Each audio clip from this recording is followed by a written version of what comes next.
সম্পূর্ণ ইচ্ছাকৃত এবং বৈষম্যের শিকার করে করা হয়েছে। আমরা জুলাই গণঅভ্যুত্থানে করার কোনো বৈষম্য দেখতে চাই না। আমরা সংস্কৃতি উপদেষ্টা অনেকই সত্য করতে চাই, আপনি এবং আপনার পরিবার গত ফ্যাসিস্টের সুবিধাভোগী, তো আপনি সাবধান হয়ে যান। এবং আপনার সাথে তথ্য উপদেষ্টা মাহফুজকে বলতে চাই, অনতিবিলম্বে আগামী 72 ঘন্টার মধ্যে শহীদ ওয়াসিম ব্রিগেডের নাম গেজেটে অন্তর্ভুক্ত করতে হবে এবং ছাত্রলীগ নেতা যাকে গেজেটের দ্রুত আহত গেজেটের মধ্যে নাম রাখা হয়েছে মাইরি তাজার, তার নাম প্রত্যাহার করতে হবে। সবাইকে ধন্যবাদ। আসসালামু আলাইকুম। এই পর্যায়ে বক্তব্য নিয়ে আসছেন বাংলাদেশের জাতীয়তাবাদী স্বেচ্ছাসেবক দলের সোনালী ফসল ঢাকা মহানগর দক্ষিণের সাবেক সফল নেতা, সাবেক সফল সাধারণ সম্পাদক জননেতা জনাব নজরুল ইসলাম নোমান ভাই। জননেতা জনাব নজরুল ইসলাম নোমান ভাই।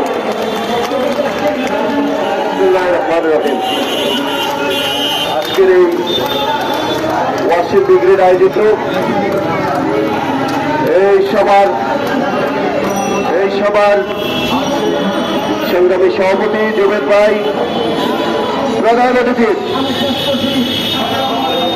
আমাদের প্রান্তীয় ভারপ্রাপ্ত চেয়ারম্যান জননেতা জনাব তারেক রহমানের মানবাধিকার বিষয়ক উপদেষ্টা, মেধা মনন প্রজ্ঞা ত্যাগের এক অনন্য সমন্বয় ব্যারিস্টার আবু সায়েম ভাই, উপস্থিত আছেন যুব দলের ঢাকা মহানগর দক্ষিণের যুগ্ম আহ্বায়ক রাফিজ, ছাত্র দলের যুগ্ম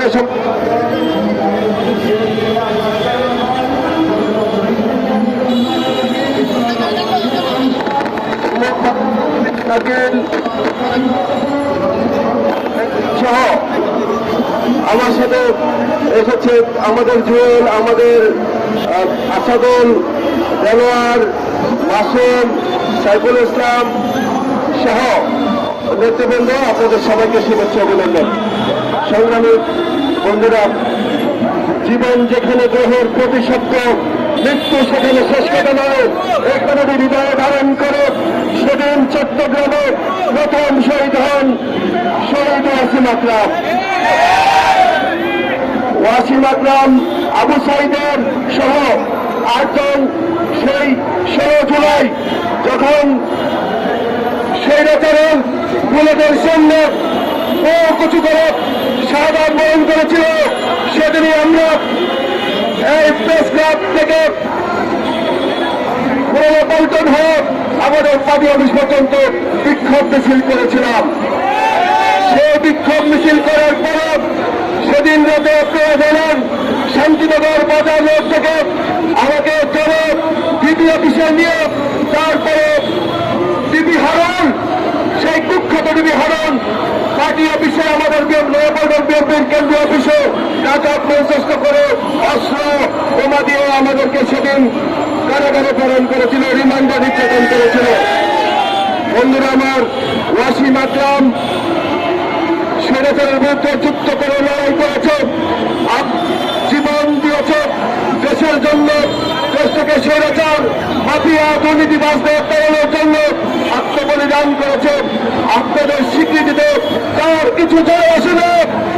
আমরা নিজেদের ধন্যতা প্রকাশ করছি, আমরা নিজেদেরকে আজকে ওয়াসিমের আপনার কাছে আমরা নিজেদের ধন্যতা প্রকাশ করছি, আমরা আমাদের নিজেদের দুর্বলতা আজকে প্রকাশ করছি।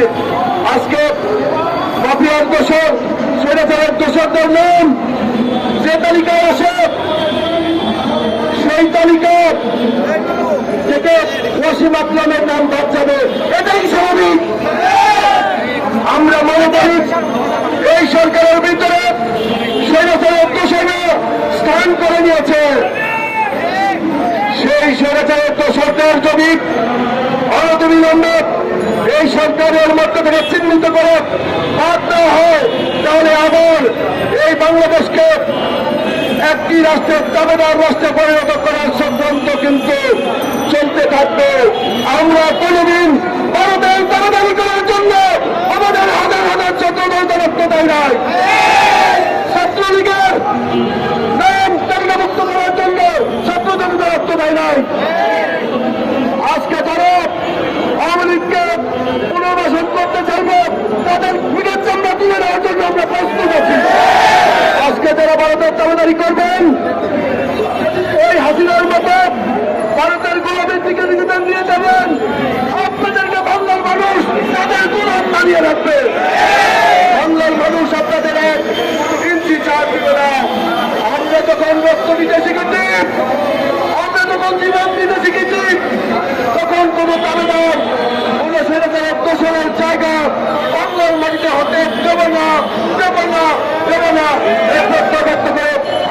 সবাইকে ধন্যবাদ জানিয়ে আমার বক্তব্য শেষ করলাম।